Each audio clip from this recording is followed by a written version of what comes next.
السلام عليكم. ده صباب بنزين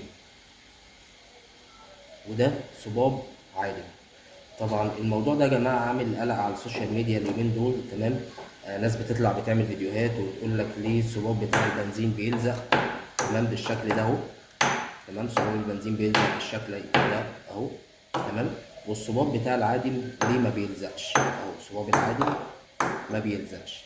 خليني اقول لك كده يا صديقي الموضوع ببساطه ان الصباب بتاع البنزين ده تمام متصنع من الصلب او من الحديد. تمام. طيب بالنسبه للصباب بتاع الشكمان تمام ده ما بيبقاش متصنع من صلب ولا من حديد.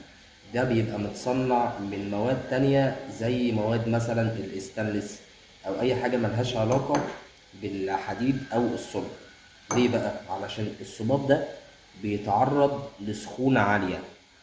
تمام. الصباب ده لو اتعرض لسخونة عالية وهو حديد هيتاكل بشكل أسرع. تمام.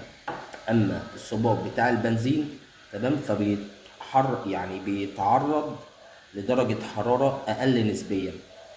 تمام. زي ما انتوا شايفين اهو. ده الصباب بتاع البنزين. تمام. بيلزق اهو مفيهوش أي مشكلة اهو. تمام. والصباب بتاع العادم ما بيلزقش زي ما حضراتكم شايفين. لان انا يا جماعه شايف ان في ناس طالعه على السوشيال ميديا وتقول لك إيه لو عرفت الفرق بين الصباب ده والصباب ده ايه، وده كلام محدش يعرفه. تمام. الموضوع ببساطه زي ما شرحت لحضراتكم كده. يا رب تكونوا استفدتم من الفيديو.